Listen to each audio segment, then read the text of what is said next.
Hi, I'm John Hornick. Welcome to lesson 93 of Chef's Apprentice, Learning to Cook Like a Pro, one small plate at a time. This lesson is house-made sausage with Arugula Aioli. Someone once said there are two things you never want to see being made, sausages and laws. As you will see, making sausages is by far the prettier of the two. It's not very hard to do, but it's a task that many less experienced cooks are unlikely to attempt, so I rate it as challenging. Here you will learn to work with sausage casings, grind meat, and stuff the casing. It's important that sausages contain some fat so that they're moist after they've been cooked. The fat here is supplied by marbled pork shoulder or butt, some chicken fat, and the goat cheese. If you vary the ingredients, be sure to include some fat. For example, you can include some ground chicken skin or ground duck skin in a chicken sausage. In making sausage, you must be careful to avoid working in the danger zone. The grinding attachment and the stuffing attachment of your mixer should be kept in the fridge below 40 degrees until you're just ready to use them. All of the ingredients should also be kept in the fridge below 40 degrees until you're just ready to use them. They must also stay below 40 degrees while you work. To do this, use stainless steel working bowls set inside of other stainless steel bowls of ice.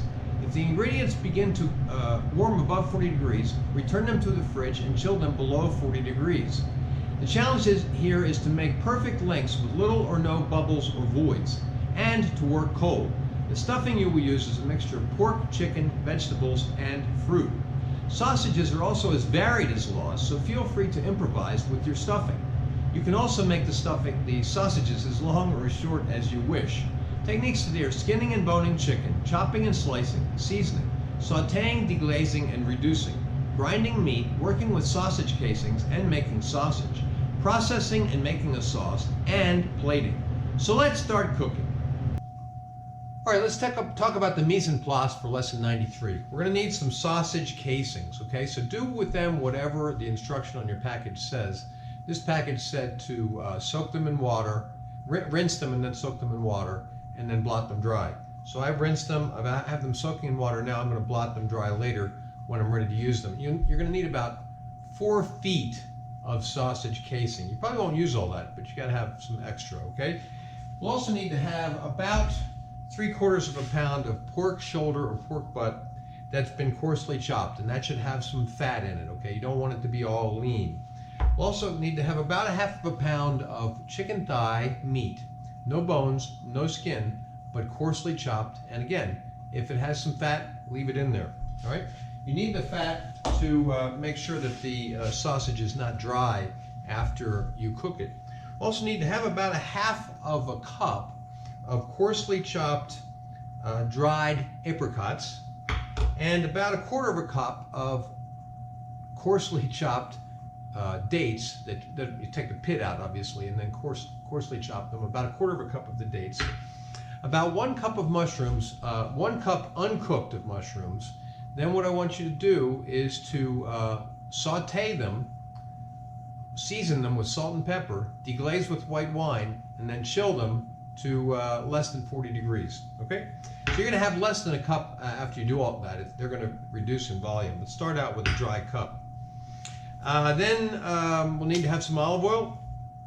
You'll need to have about 1/4 cup of vermouth to deglaze those mushrooms, but you can just eyeball that. You don't need to use a whole 1/4 cup. Need to have about 1/2 cup of chopped shallots and about 2 tablespoons of chopped garlic.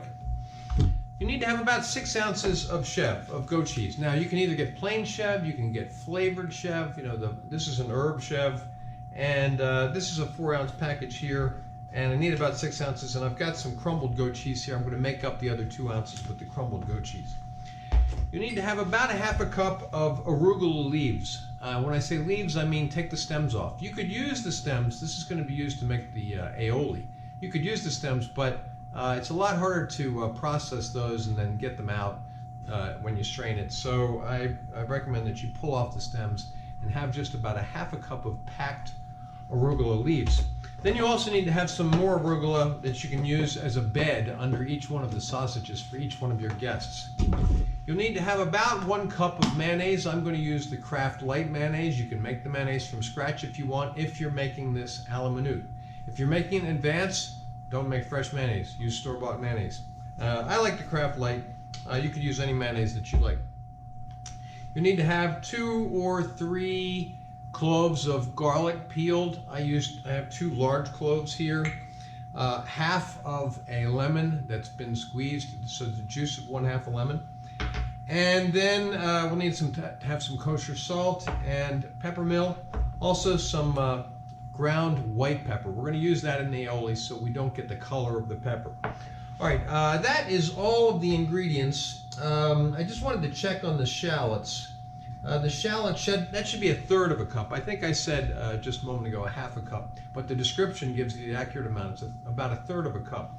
But you know, as in everything that I've been teaching in this course, it's not crucial that you have exact measurements. If you have more shallots, it'll just be a little bit more shalloty.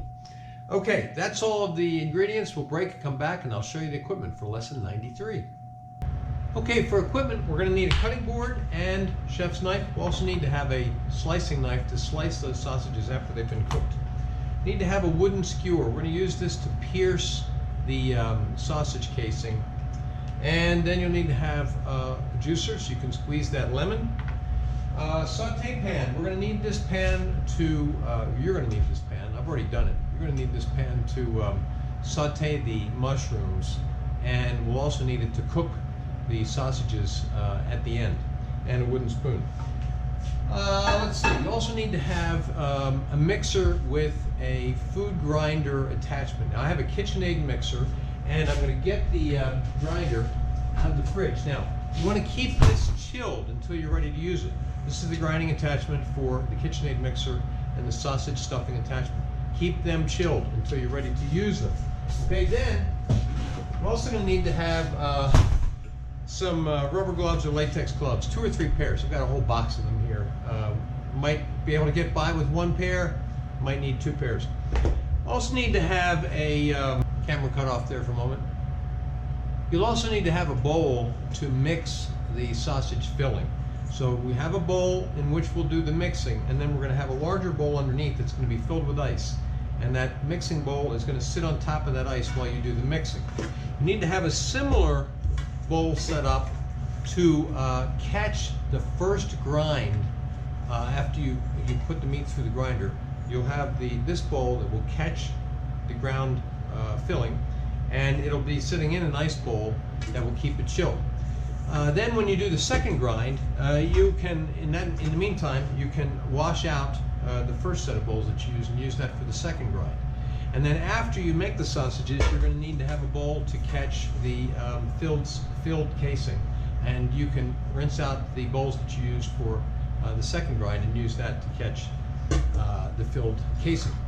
Then you'll need to have a sizzle plate that you can put the sausages on after you have completed them, and some kitchen shears so you can cut the links, right?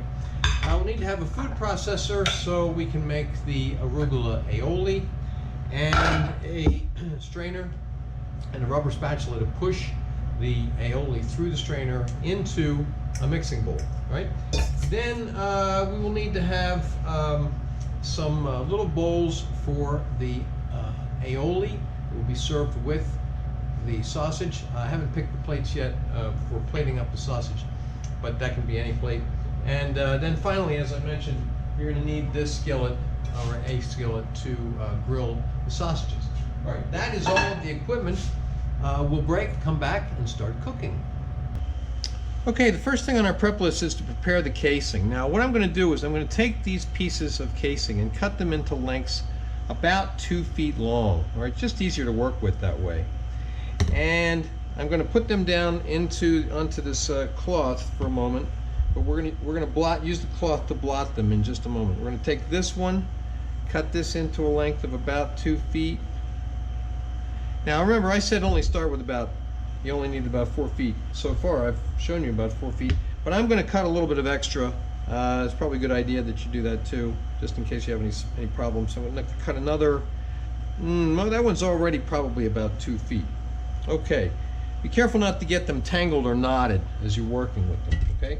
Then what we want to do is blot them dry with a kitchen towel. You could use paper towels if you want. You know, I don't use many paper towels. because I try to keep the carbon footprint a little smaller. So we're going to put these pieces of casing onto the towel and use the towel to blot them dry. Okay. Then, with the towel still damp, I'm just going to fold this carefully and I'm going to put this into the fridge until we're ready to use it. Okay, the next step on our prep list, we're going to do wearing gloves. Okay, so what we're going to do now is we're going to put the pork into our bigger mixing bowl, and then the chicken,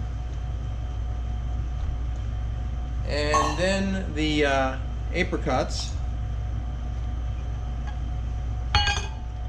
and the dates, the mushrooms,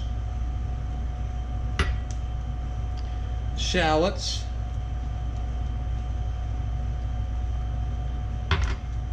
the garlic,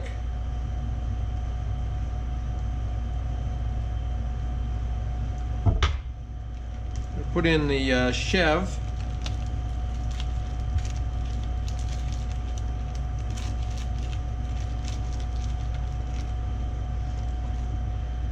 going to add a little bit of the crumbled chevre to make up about 6 ounces of chevre. And we have our mixing bowl sitting over a bowl of ice. All right. Now we're just going to mix this up really well.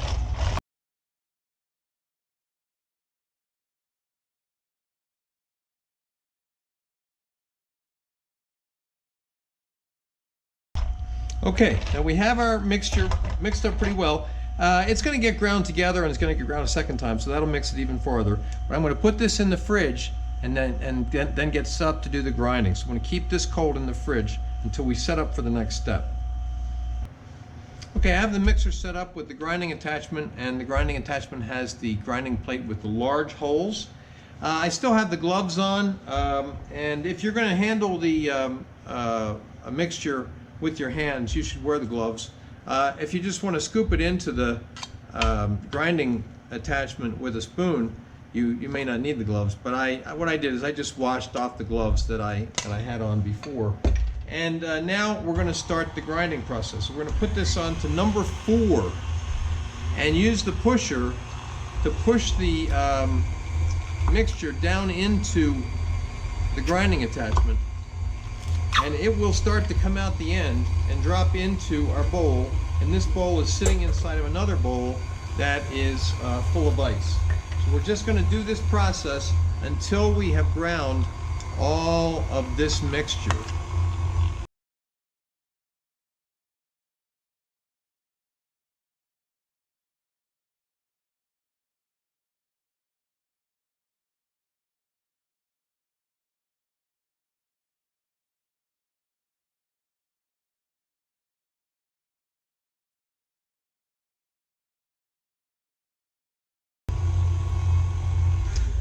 Okay, there we have it. We have our home mixture here. Beautiful mixture of the ground filling. Now what we're going to do is I'm going to just take this container, this bowl that's in the bowl of ice, I'm going to put this back in the fridge and let this chill while we set up for the second grind. Okay, we're set up for the second grind. We have the grinding attachment with the plate with the small holes in it installed in the grinding attachment. We have a bowl here to catch the grind and an ice bowl underneath. And we have our mixture that's in a bowl sitting in the ice bowl that it was in before, so the part that's not in the grinding hopper will stay cold until it's ready to be ground. Okay, so we're going to turn our machine on to number 4 and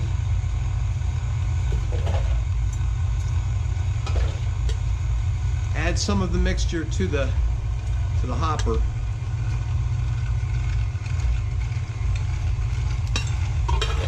And start pushing it through.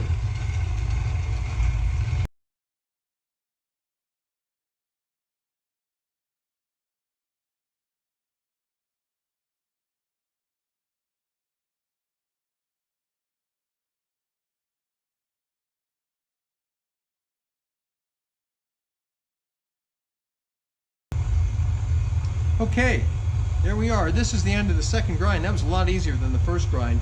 Still got a little bit of the mixture coming out of the grinding holes. What we're going to do now is turn off the machine, return this to the fridge, and get set up for the next step. Actually, before we put it into the fridge, I checked my prep list and realized that the next step is actually seasoning. So we want to give it some pepper and some salt. You know, I'd say light to medium on those, and then mix it up.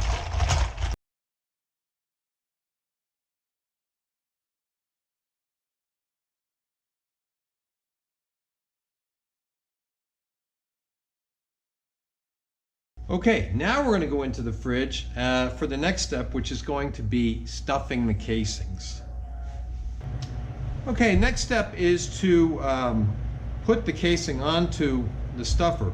Now we're using the grinding attachment without the grinding plates, without the grinding bag, but with the stuffer attachment on the end, and we're going to slide the casing onto the stuffing attachment. Now it can be a little hard to get it started on there, but once you get it on there, it's easier to do. It's also very difficult to do wearing gloves. Okay, so I am not wearing gloves for this step. You want to try to keep the center of the casing around the center of the stuffing attachment, and just keep pulling the casing back onto the stuffing attachment. And if the casing is twisted as you're pulling it, try to untwist it before you try to pull it onto the stuffing attachment. We've got about a 2-foot length here, so we're going to get about 2 feet of it onto the filler attachment.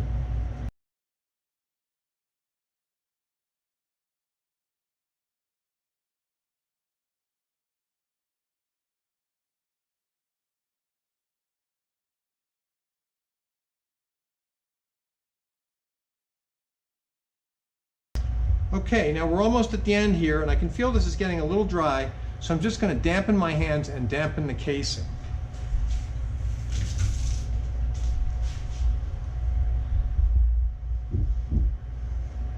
Now we have another piece of the casing in the towel here. We're just going to keep that in the damp towel for now. Now I want to take the end of the casing that's hanging off the end here, and I want to tie a knot in it. Why? And so the stuffing doesn't come out that end when we start to stuff the casing. And then after we get the knot in it, which I'm having a little bit of trouble doing, there we go. After we get the knot in it, I want to put just a very tiny little hole into this casing, and that is so air can escape when the casing starts to fill. There, just a little tiny hole. Okay. Okay, now it's time to start making some sausages. I have our mixture in a bowl, over a bowl of ice, and I'm going to put some of that into the hopper. Now I haven't turned the machine on yet because I don't want it to start filling before I am there to control it and watch it. Okay, so I'm putting some in the hopper.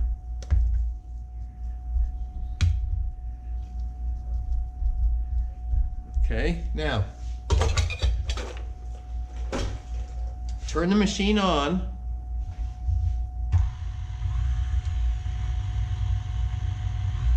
I'm only putting it on 2 this time because I don't want it to go too fast. And now I'll start pushing it down into the grinding attachment. But remember, you don't have your grinding plates in there, right? So I can see I'm getting a little air bubble on the end here. I want to get rid of that air, okay?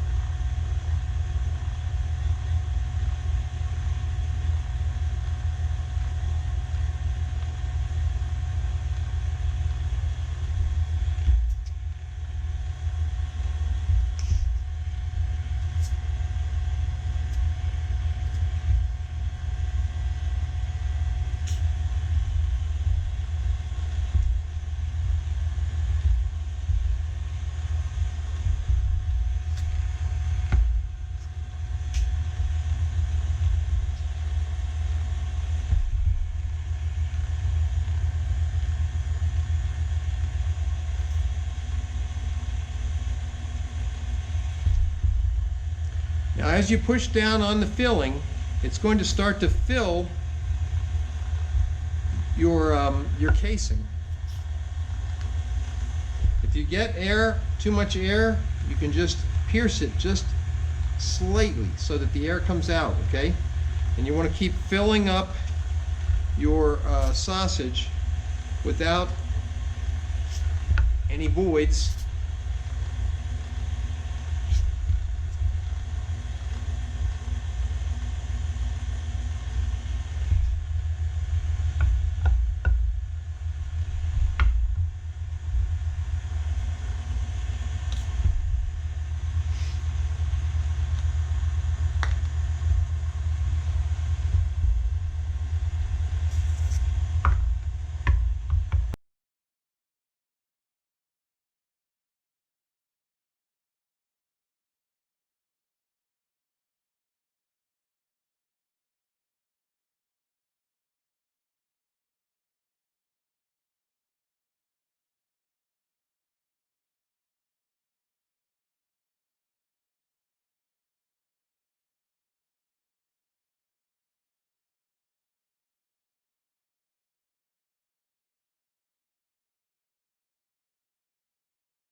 Okay, I've turned off the power because we're almost down to the end of our casing here. We don't have much more of the filling left, so I'll just do that with the other casing later on. Now what we want to do is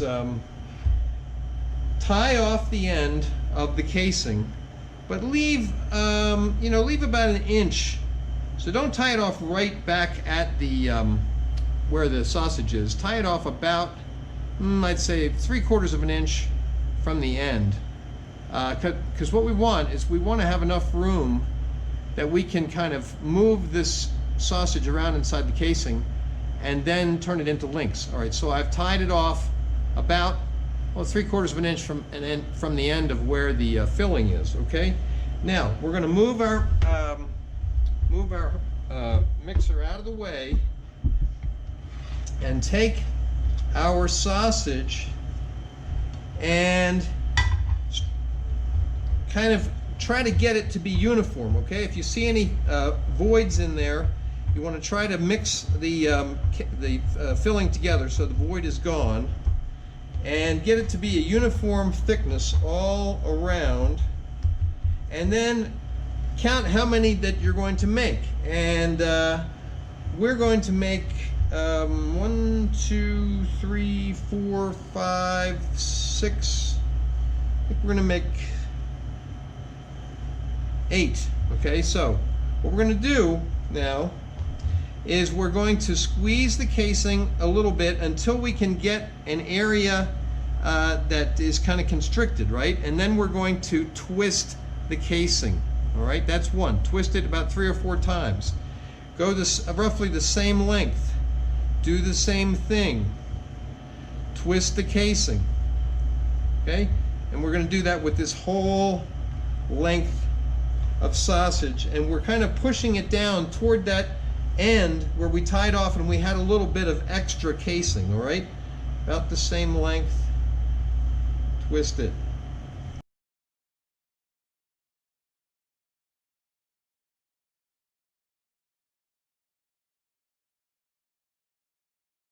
Okay, now we got 1, 2, 3, 4, 5, 6, 7. Okay, so we'll get at least 8 by doing the rest of the filling in the other part of the casing.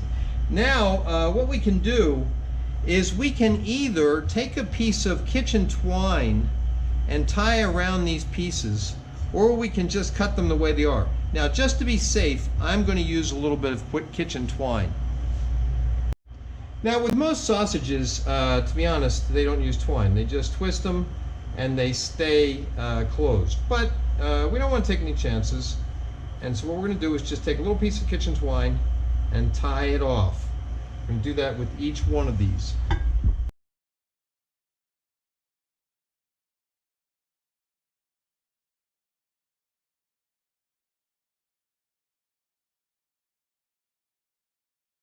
Now, we want to cut these at this point into individual lengths, but remember, we only put one piece of string in there. So now what we're going to do is we're going to put another piece of string in there and then cut in between them. I brought the camera in a little bit closer here. So what we're going to do now is just pull these a little bit and tie off right next to the other knot.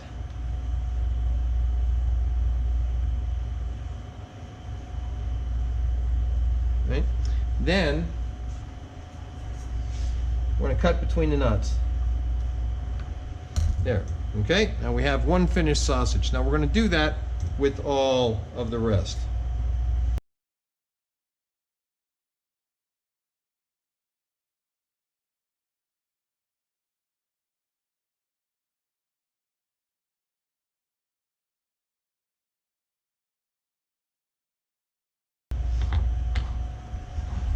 Okay, there we have it. 1, 2, 3, 4, 5, 6, 7, and we're going to do the remainder of it in the other casing, but I'm not going to do that on the camera. So these should go into the fridge until you are ready to cook. All right, the next thing on our prep list is to make the aioli, and I already have put the mayonnaise into the food processor here. We're going to add the arugula leaves and the garlic cloves, and I'm going to add just a little bit of the lemon juice, and then we're going to process it.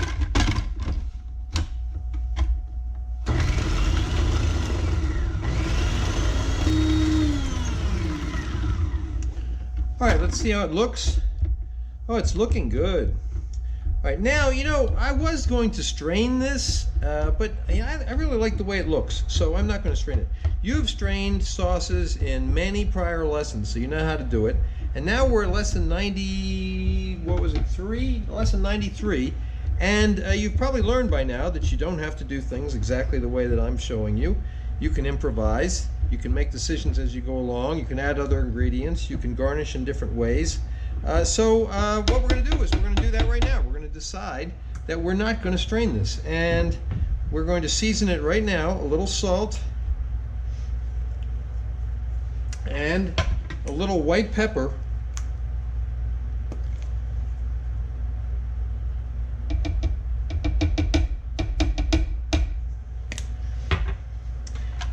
Process it to mix.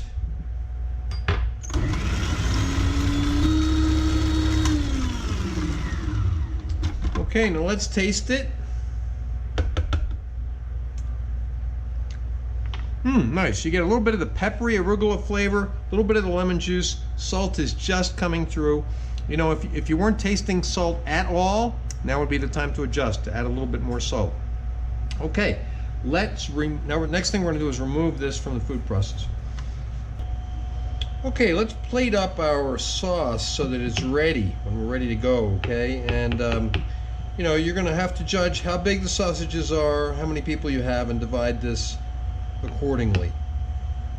Some people like a lot of it, some people like a little bit of it. Okay, there we go. Now you're going to plate one of these for each one of your guests. Okay, time to grill our sausages. I've already put some olive oil into the pan here, and I'm bringing it up to heat. It's on medium heat. I want to grill these kind of slowly. Right, I don't want to cook them too fast. I want to make sure the heat gets inside, into the middle, okay? And I'm going to do them in batches. So I'm just going to start with these 4. And we're going to just cook them gradually until they've got a nice color on as much of the surface as we can get, considering the fact that they're round. Okay, so we have some nice color on them. You can see one of them is split open though, but that's okay. These are homemade sausages, right? So your guests are going to be impressed that you made them yourself. So we're going to put the cover on now and let them cook on low heat. Okay, let's see how they look. They've been going for probably about 10 minutes at low heat. Oh, they're looking really beautiful. Now, one of them is really split open, but you know what? I think it looks great. Now, I made some extras, so if I wanted to, I could do another one and probably cook it a little bit even slower, and maybe it wouldn't split, but I love it the way it is, actually. All right, so now we're going to, and now, oh, it's, how do you know they're done? One, if you press on them, they should be firm. Two, you could use an instant read thermometer, and you know, the chicken you want to be cooked to at least 165 degrees internal temperature. All right, so now we're going to plate up. Okay, so what we're going to do is slice the sausage diagonally, and you know, you could cut it into 2 or 3 or 4 pieces if you want. I'm just going to cut it in half, all right? And then we're going to plate. Okay, so to plate up, we're going to place our little bowl of sauce on the side there. We're going to put some arugula on the plate, and then we're going to add the sausage pieces.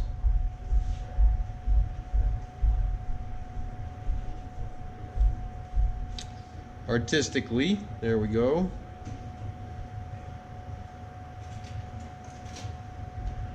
All right, there we go. That is lesson 93, house-made sausage with arugula aioli. You can see photos of the final dish at my Instagram, which is @ChefsApprentice, Cook Like a Pro. Next up is a Caesar souffle. It tastes like a Caesar salad, but it's a souffle. Please remember to subscribe to my channel, and thanks for watching.